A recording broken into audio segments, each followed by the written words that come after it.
পৃথিবীর 3টা মসজিদ ছাড়া আর কোন মসজিদে সফর করা জায়েজ। তার প্রথম হলো মসজিদুল আকসা।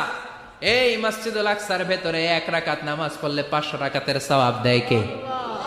2 নাম্বার মসজিদে নববী, বিশ্বনবীর কবর যেই মসজিদের মধ্যে রয়েছে, ওই মসজিদে 1 রাকাত নামাজ পড়লে 1000 রাকাত নামাজের সওয়াব দেয় কে? 3 নাম্বার মসজিদুল হারাম, যেই মসজিদুল হারামের মাঝখানে আল্লাহর ঘর রয়েছে, ওই ঘরে 1 রাকাত নামাজ পড়লে 1 লক্ষ রাকাতের সওয়াব আমল নামায় দিবে কে?